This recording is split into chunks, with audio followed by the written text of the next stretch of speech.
Here's a 1500-word emotional short film story based on your title and theme. Are you lost too, mister? The airport was loud, but somehow he had never felt more alone. Private jets roared outside the glass walls of Terminal 4 at John F. Kennedy International Airport, while inside, travelers rushed with purpose, business calls, family reunions, vacations, deadlines. Everyone seemed to belong somewhere. Except him. Daniel Harrington, CEO of Harrington Global Tech, sat stiffly in a leather chair near Gate 22. His tailored navy suit was immaculate. His shoes reflected the overhead lights. His watch cost more than most people's monthly salaries. Yet his eyes were hollow. 3 hours earlier, he had left a board meeting in Manhattan. They had celebrated record profits. Applause. Champagne. Headlines waiting to be written. But his phone had remained silent. No missed calls. No messages. No one asking where he was going next. He wasn't flying for business this time. He was flying to Boston to attend his father's funeral. A father he hadn't spoken to in 7 years.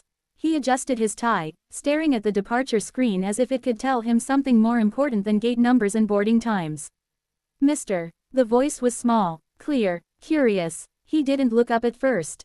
People rarely spoke to him without an appointment. Mister, it repeated, a little closer now.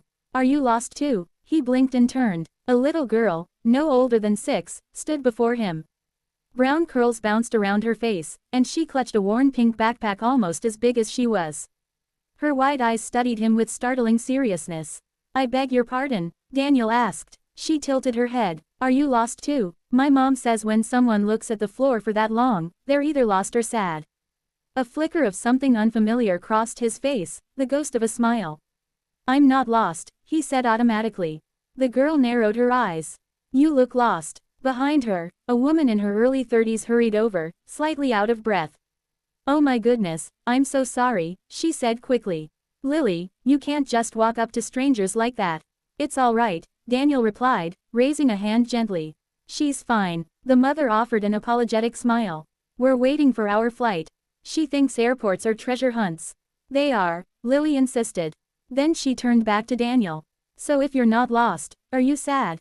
The question landed harder than any boardroom interrogation. Daniel hesitated. I suppose, he said carefully, I might be a little sad. Lily nodded as if confirming a theory. Me too. Her mother looked down. Sweetheart, it's okay, Lily said softly.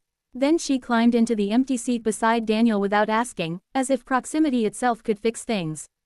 Daniel felt oddly frozen. No one had ever just sat next to him without agenda. Why are you sad? She asked. He studied her small sneakers, swinging inches above the floor. My father passed away, he said finally. Lily's swinging feet slowed. That means he went to heaven, right?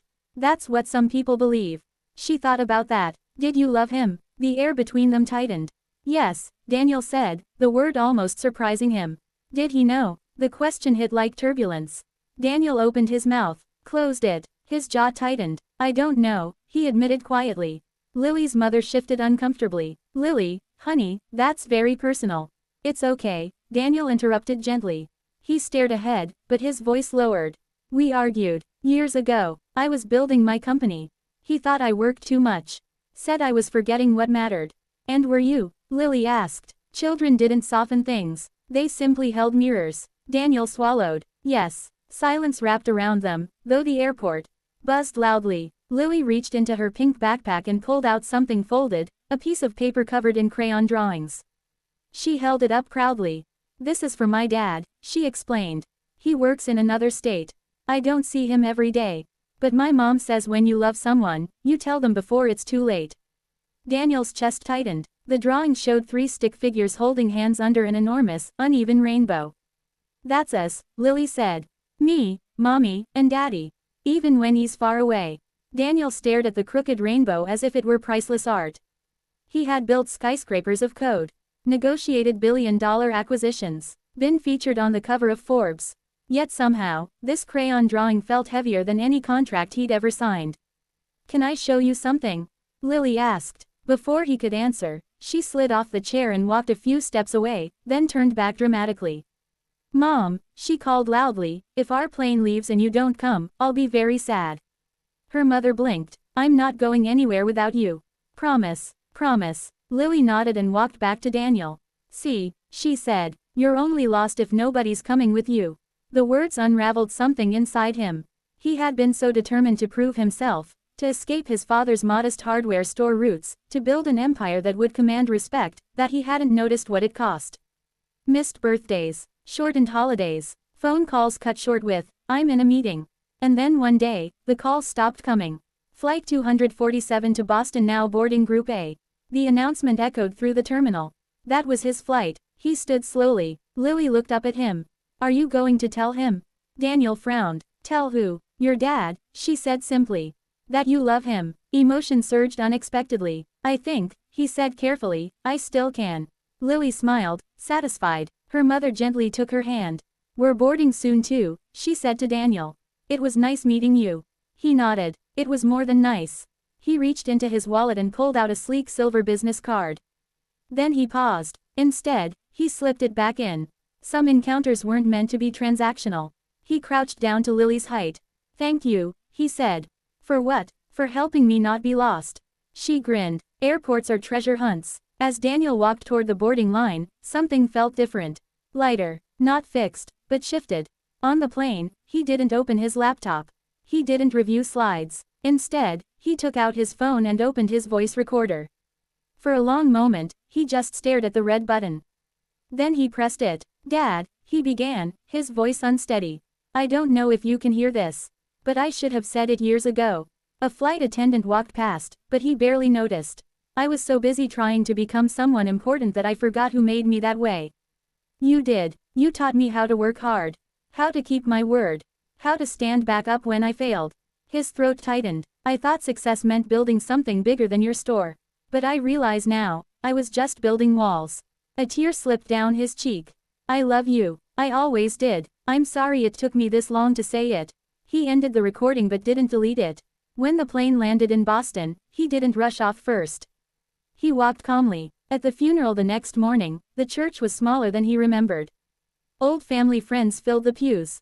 When it was time for eulogies, Daniel stood. His hands trembled, not from fear of public speaking. He had addressed thousands. This was different. He looked at the simple wooden casket. "I spent most of my life trying to outrun this town," he began. "I thought leaving meant succeeding." He paused. "But I learned something yesterday. You're only truly lost when you forget who's walking beside you." He told them about the hardware store. About scraped knees and Saturday mornings. About lessons that no MBA program could teach. And when he finished, there wasn't applause. There were tears. After the service, Daniel stepped outside into the cool Boston air. His phone buzzed. A calendar reminder for Monday's investor call. He stared at it. Then he opened his contacts and scrolled to a name he hadn't called in months, his younger sister. He pressed dial. "Hey," she answered cautiously. "It's me," he said. A pause. "I know," she replied softly. He took a breath. "I'm coming home for dinner tonight. If that's okay." On the other end, he heard her exhale, relief wrapped in disbelief.